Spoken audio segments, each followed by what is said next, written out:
Hello viewers, আমি Faisal Ahmed Faisal tips and tricks এর পক্ষ থেকে আপনাদের স্বাগতম। তো আশা করি আপনারা সবাই ভালো আছেন।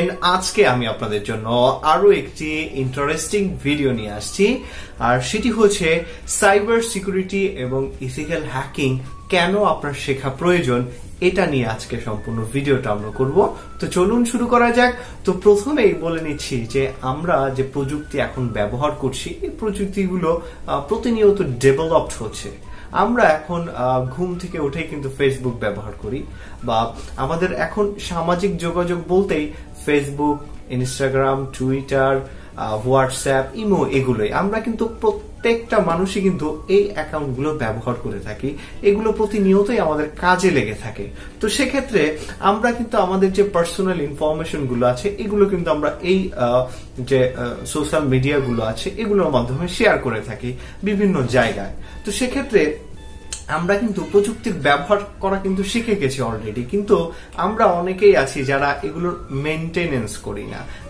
কেমন, ধরুন আপনি ফেসবুক ব্যবহার করেন, আপনার ফেসবুক অ্যাকাউন্ট আছে, আপনি মানদাতামূলক একটা অ্যাকাউন্ট খুলছেন, কিন্তু আপনি ফেসবুক সিকিউরিটি নিয়ে কিছু জানেন না। আপনার ফেসবুক অ্যাকাউন্টটি আজকে হ্যাকড হোক, আপনি দৌড়াদৌড়ি করবেন, এখানে ওইখানে থানায় যাবেন, আপনার অ্যাকাউন্টকে হ্যাক করে নিয়ে গেছে, এটার পিছনে দৌড়াদৌড়ি করবেন। কিন্তু আপনি একটু যদি কেয়ারফুলি সময় নিয়ে ভেবে নিতেন যে আপনার ফেসবুক অ্যাকাউন্টটা হ্যাকড হয়েছে, তো এটা কিভাবে হ্যাকড হইলো, আপনি এটা গবেষণা করে বা এই করে বের করতেন যে এই ওয়েতে হ্যাকড হয়েছে, আপনার সিকিউরিটি যদি আপনি একটু হাই করে রাখতেন, তাহলে আপনার এইভাবে হ্যাকটা হতো না।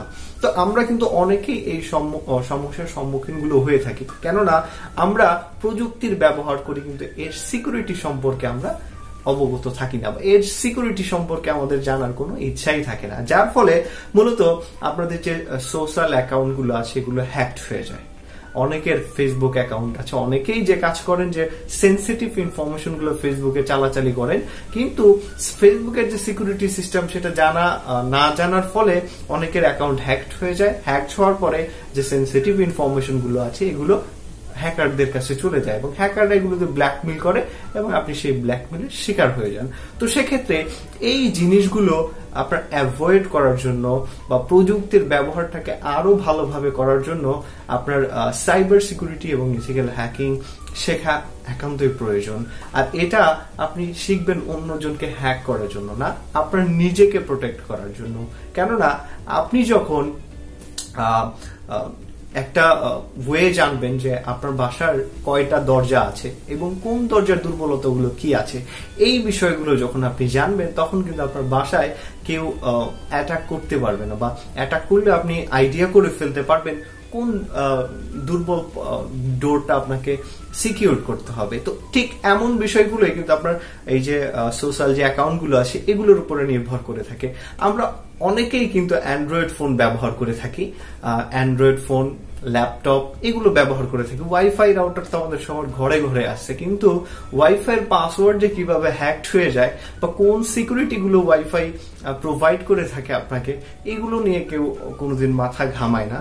আপনার ওয়াইফাই এর আন্ডারে যদি একজন আননোন ইউজার আসে, সে কিন্তু চাইলে আপনার সিস্টেমকে হ্যাকড করে নিয়ে যেতে পারে। আপনার যে ফোনটা আছে ফোনের অ্যাক্সেস নিয়ে যেতে পারে, আপনার কম্পিউটার আছে এই কম্পিউটার কিন্তু অ্যাক্সেস নিয়ে যেতে পারে, কিন্তু এগুলো নিয়ে আমরা কোনোদিন মাথা ঘামাই না বা জানতেও চাই না। আমরা কম্পিউটার ব্যবহার করে থাকি, কম্পিউটার সিস্টেম সিকিউরিটি সিস্টেম সম্পর্কে আপনি জিজ্ঞাসা করেন, একজনও বলতে পারবেন না। ম্যাক্সিমাম আমরা যে কাজগুলো করে থাকি সেটা হচ্ছে যে পাইরেট যে উইন্ডোজ গুলো আছে এগুলো ব্যবহার করে থাকি, জাস্ট সেট আপ দেওয়াটা আমরা জানি, আর কিছুই জানি না।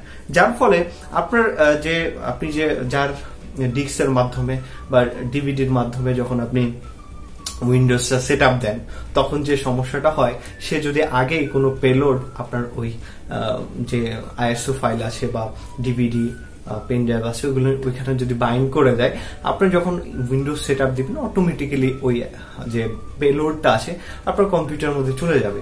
ওই কম্পিউটার থেকে আপনার ওই হ্যাকারের এজেন্ট হয়ে এই আপনার যে কম্পিউটার যে ইনফরমেশন, আপনার ফেসবুক পাসওয়ার্ড, সবকিছুই আপনার ব্যাংক ডিটেলস সহ সবকিছুই কিন্তু হ্যাকারদের কাছে ওই এজেন্টের মাধ্যমে চলে যাবে। তো সেক্ষেত্রে আপনার অবশ্যই সাইবার সিকিউরিটি সম্পর্কে জানা প্রয়োজন, কেননা আপনি যখন জানবেন যে এই মাধ্যমগুলোতে হ্যাকড হয়, তখন আপনি আপনাকে প্রোটেক্ট করতে পারবেন। তো আজকের ভিডিওর মূল কথা হচ্ছে আপনি প্রযুক্তি ব্যবহার করবেন ঠিকই আছে, কিন্তু এর যে সিকিউরিটি সিস্টেমটা আছে এটা সম্পর্কে আপনার জানা উচিত। কেননা আপনি যদি শুধু প্রযুক্তির ব্যবহার নিয়ে চিন্তা করেন বা এটার ব্যবহারই আপনি করে গেলেন, তো সেক্ষেত্রে আপনার কিন্তু পরিপূর্ণ যে ফিলটা সেটা কিন্তু আসবে না। কেননা আপনার যদি ফেসবুক আজকে অ্যাকাউন্ট হ্যাকড হয়ে যায়, আপনি যে কাজ করেন অনেকে হতাশাগ্রস্ত হয়ে পড়েন বা অনেকেই কি করবেন সেটা খুঁজে পান না। তো সেক্ষেত্রে আপনি যদি ফেসবুকের যে সিকিউরিটি সিস্টেমগুলো আছে এগুলো একটু পড়েন, জানেন, তো সেক্ষেত্রে কিন্তু আপনার ইজিলি আপনি আপনার অ্যাকাউন্টটা 1 ঘন্টার মধ্যেই কিন্তু ফিরিয়ে নিয়ে আসতে পারেন, আপনার কোনো ঝামেলাই থাকে না। বা অনেকেই আছে যারা ফেসবুক অ্যাকাউন্ট হ্যাকড হয়ে গেলে কি করবে সেটাই জানেন। তো এই বিষয়গুলো অবশ্যই আপনার জানা উচিত।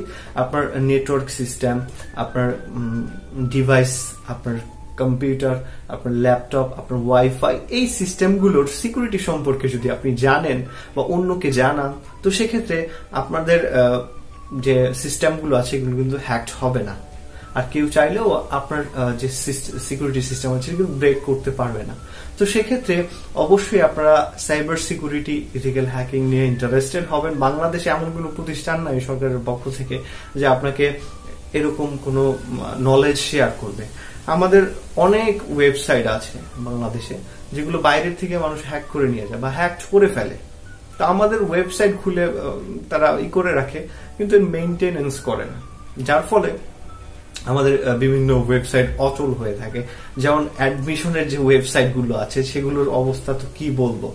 আপনি একটা রেজিস্ট্রেশন করতে যাবেন, তো আপনি দিনের বেলা কোনো রেজিস্ট্রেশন করতে পারবেন না, কারণ সবাই একসাথে রেজিস্ট্রেশন করে আর সার্ভার এমন একটা সার্ভার ক্রিয়েট করে তারা যে সার্ভারের লোড নেওয়ার ক্ষমতা নেই। আমাদের যে স্টুডেন্ট আছে এই স্টুডেন্ট গুলোর যে চাহিদা আছে যে এতগুলো মানুষ একসাথে রেজিস্ট্রেশন করবে, তো এই লোড নেওয়ার মতো ক্ষমতা নাই, এরকম সার্ভার তারা ক্রিয়েট করে, যার ফলে আপনি চাইলে গুছাগুছি করলেও কিন্তু রেজিস্ট্রেশন করতে পারি না। এই সমস্যাগুলো আমাদের সোসাইটি সবার মাধ্যমে হয়ে গেছে।